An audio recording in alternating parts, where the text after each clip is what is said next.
il y a une image qui me poursuit depuis l'enfance. Ce n'est pas qu'une image. C'est un souvenir qui n'est pas le mien. C'est un rêve qui m'a été donné avant que je puisse rêver par moi-même. Jésus au milieu d'un champ vert, entouré d'enfants, tous blancs, propres, bien sages, comme si le royaume de Dieu était une école du dimanche privé. Un agneau sur les genoux, symbole de paix, mais aussi de soumission. Une lumière dorée venant du ciel, comme si Dieu lui-même tournait une publicité d'espérance. Lui, le regard doux, presque triste, comme s'il savait qu'un jour des millions se serviraient de lui pour justifier ce qu'il n'a jamais voulu justifier. Et j'ai grandi avec cette image. Pas comme un choix, comme un destin. C'est la première chose qu'on m'a apprise sur le bien, sur l'amour, sur le sacré. On ne m'a pas donné de choix. On m'a donné des certitudes. Jésus t'aime. Jésus est mort pour toi. Jésus est le chemin. Et moi, enfant, sans défense, sans repère, pas encore blessé, j'ai cru. J'ai serré cette image contre moi comme on serre un père qu'on n'a jamais eu, car, en vérité, mon père n'était pas là. J'ai pleuré quand on m'a dit qu'il avait été crucifié. J'ai pensé, comment quelqu'un d'aussi bon peut-il souffrir ainsi? Et la réponse qu'on m'a donnée fut, par amour. Alors, très tôt, j'ai appris que l'amour, c'est la souffrance. Que la bonté, c'est le martyre. Qu'être bon, c'est être puni. Et que, pour être sauvé, quelqu'un doit brûler à ma place.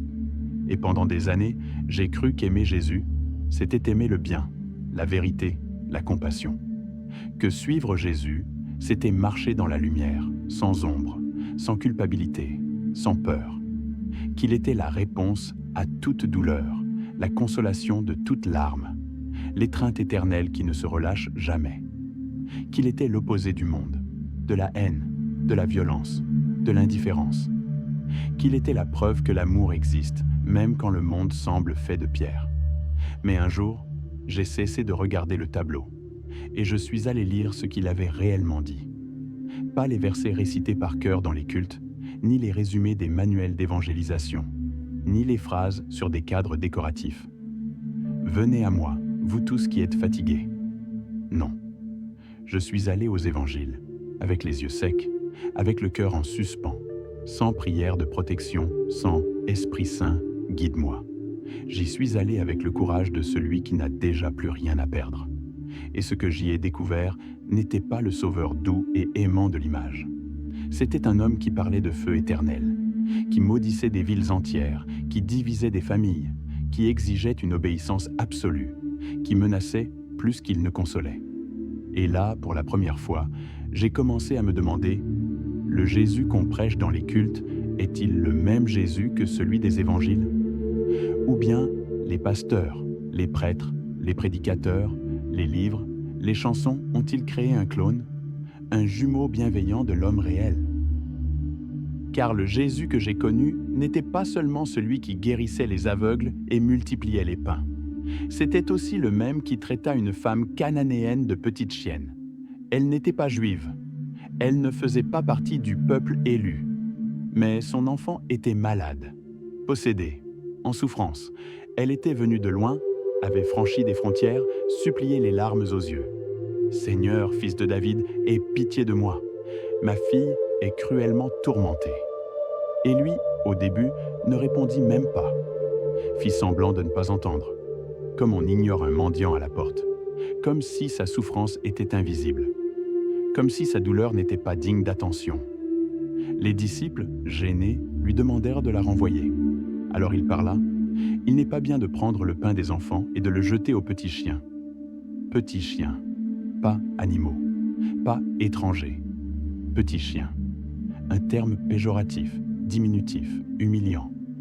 Comme si sa souffrance n'était pas digne d'attention, comme si sa douleur était secondaire, comme si son humanité dépendait d'une généalogie.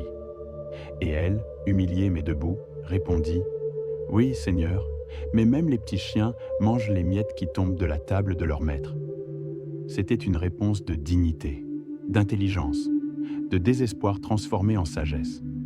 Et alors, oui, il l'exauça, comme si le miracle n'était possible qu'après qu'elle ait accepté d'être traitée comme un animal, comme si la miséricorde avait un prix, l'humiliation, comme si le pouvoir divin ne se manifestait qu'après une soumission totale.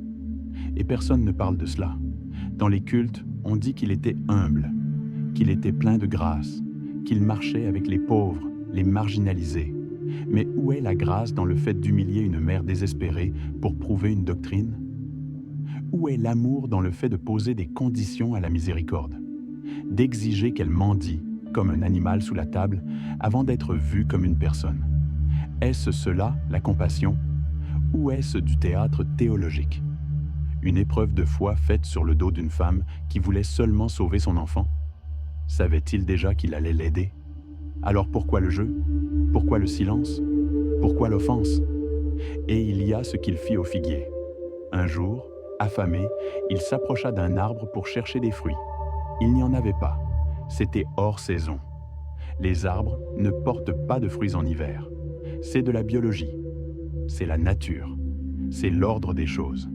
Mais lui, alors, maudit l'arbre. Que plus jamais personne ne mange de ton fruit. Et le lendemain, l'arbre était sec, mort, pour n'avoir pas donné de fruits hors saison. Et les disciples regardaient, émerveillés. Et il dit, « Tout ce que vous demanderez dans la prière, en croyant, vous le recevrez. » Mais pour moi, ce n'était pas un miracle. C'était de la vengeance. C'était du pouvoir arbitraire. Un arbre, inanimé, innocent, qui ne faisait que suivre son cycle naturel, meurt pour ne pas avoir répondu à une attente absurde. Et lui, il n'explique même pas, il ne s'excuse pas, il ne dit pas « Désolé arbre, je sais que ce n'est pas ta faute ». Il détruit simplement. Et ensuite, il utilise cela comme une leçon de foi. Comme si l'univers entier devait se plier à ses désirs. Comme si la nature était un objet jetable, un décor qui doit fonctionner exactement quand il le veut. Et on dit encore qu'il est amour. Mais l'amour ne maudit pas ce qui est simplement différent, ce qui est simplement autre. L'amour ne tue pas par frustration. L'amour ne transforme pas la nature en exemple d'obéissance. L'amour n'utilise pas le monde comme métaphore violente. Et le pire, ce qu'il a dit au sujet de la famille. Dans Luc 14, il regarde la foule et dit « Si quelqu'un vient à moi et ne hait pas son père, sa mère, sa femme, ses enfants, ses frères, ses sœurs, oui, même sa propre vie, il ne peut être mon disciple. » Hate, pas mépriser, pas mettre en second. Hate, un mot lourd, violent, tranchant. Et dans Matthieu 10, il avertit « Ne pensez pas que je sois venu apporter la paix sur la terre. Je ne suis pas venu apporter la paix, mais l'épée. Car je suis venu séparer l'homme de son père, la fille de sa mère, la belle-fille de sa belle-mère. Ce n'est pas l'unité, c'est la guerre. C'est la destruction de liens humains fondamentaux, sacrés, naturels. Des liens qui existent avant toute religion. Des liens qui soutiennent la vie. Et il ne demande pas, il exige. Et si tu ne coupes pas les liens avec ta famille pour lui, tu n'es pas digne. Tu n'es pas disciple. Tu n'entreras pas dans le royaume. Combien de personnes ont déjà vu leurs liens brisés à cause de cette phrase?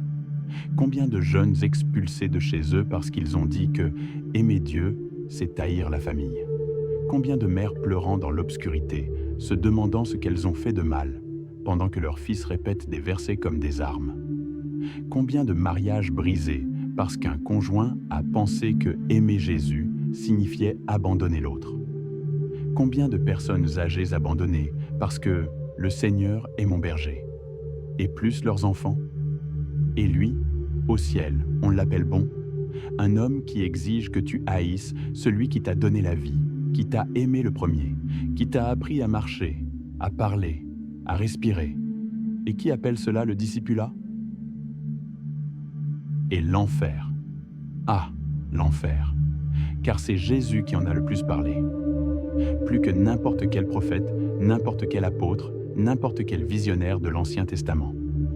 C'est lui qui a décrit des flammes qui ne s'éteignent pas, des vers qui ne meurent jamais, des cris de désespoir, des grincements de dents, une obscurité totale. Et il a dit très clairement, la majorité des gens ira là-bas. Entrez par la porte étroite, car large est la porte, et spacieux le chemin qui mène à la perdition, et nombreux sont ceux qui y entrent. Et combien seront sauvés? Peu. Alors le Sauveur est venu pour sauver, mais la majorité brûlera pour toujours. Et il en parlait avec naturel, comme on parle du temps qu'il fait. Il y aura des pleurs et des grincements de dents. Puis il revenait à parler de brebis et de bergers, comme si la souffrance éternelle de millions n'était qu'un détail du plan. Un coût nécessaire, un prix que le bien doit payer. Et il n'a jamais pardonné à ceux qui ne croyaient pas. Il n'a jamais dit « Celui qui n'a jamais entendu parler de moi sera jugé avec miséricorde ». Au contraire, celui qui ne croit pas est déjà condamné. Celui qui me rejette, rejette le Père. Celui qui n'est pas avec moi est contre moi. Pas de juste milieu. Pas d'espace pour le doute. Pas de pardon pour celui qui simplement ne comprend pas, ne croit pas, ou est né au mauvais endroit. Là où on n'a jamais entendu son nom, où la Bible n'est jamais arrivée, où la foi est impossible faute d'accès. Et il n'a jamais défendu les esclaves, jamais condamné l'esclavage. Au contraire, il a donné des conseils aux esclaves. Obéissez à vos maîtres. Et aux maîtres, traitez bien vos esclaves. Mais jamais il n'a dit « libérez les opprimés ».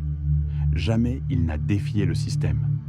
Jamais il n'a touché à la racine de l'oppression. Il a seulement demandé de la patience, de la soumission, de la foi, comme si le salut était spirituel et que le corps pouvait rester enchaîné.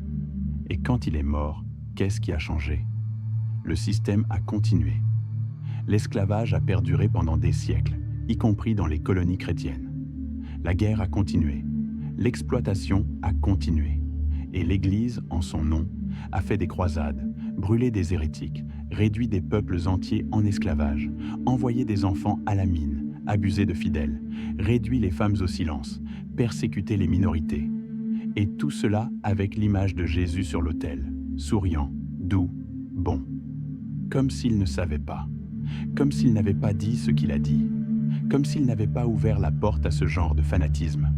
Car c'est cela qu'ils veulent, un Jésus inoffensif, un Jésus qui accepte tout, qui pardonne tout, qui ne juge jamais, un Jésus qui sourit, accueille, embrasse et n'exige jamais rien. Mais le Jésus des évangiles n'est pas ainsi. Il est radical, exigeant, diviseur. Il n'est pas venu apporter la paix, il est venu apporter l'épée. Il n'est pas venu inclure, il est venu séparer. Il n'est pas venu soulager, il est venu condamner. Et pourtant, on dit qu'il est amour, on dit qu'il est bon, on dit qu'il est le chemin, la vérité, la vie. Et je me demande, si un homme aujourd'hui parlait comme il a parlé, menaçait comme il a menacé, divisait les familles comme il les a divisées, exigeait une obéissance aveugle comme il l'a exigée, le suivrions-nous? Ou l'internerions-nous? Ou le poursuivrions-nous en justice pour incitation à la haine? Pour manipulation émotionnelle? Pour abus d'autorité morale? Car le véritable amour ne menace pas. L'amour ne dit pas « crois ou brûle pour toujours ». L'amour n'exige pas que tu haïsses ta mère pour me suivre. L'amour ne maudit pas les arbres pour ne pas donner de fruits hors saison. L'amour n'humilie pas une mère juste pour prouver un point. Et si Jésus n'avait été qu'un homme avec de bonnes intentions, avec une vision apocalyptique, avec la peur de la faim, avec la culture de son époque, avec des limites humaines, peut-être que je le respecterais davantage. Car alors, il ne serait pas parfait, il serait réel, imparfait, humain. Quelqu'un qui a dit de belles choses comme « aime ton prochain » et de terribles choses comme « vous haïrez votre famille ». Quelqu'un qui voulait un monde meilleur, mais portait encore le poison de son temps. Mais non, on l'a transformé en Dieu, un sauveur, un juge suprême. Et désormais, toute son ambiguïté, toute sa dureté, tout son fanatisme religieux est élevé au rang de vertu. Et qui le remet en question est hérétique, est ennemi, est possédé, est aveugle spirituellement, est ennemi de la croix. Je ne hais pas Jésus. Je ne veux pas détruire son image. Je veux seulement le regarder avec honnêteté, sans idolâtrie, sans peur, sans devoir croire que tout ce qu'il a dit est saint simplement parce qu'on dit qu'il est le Fils de Dieu. Car s'il était bon, alors ce qu'il a dit sur l'enfer éternel est aussi bon. S'il était amour, alors exiger que nous haïssions notre famille est aussi amour.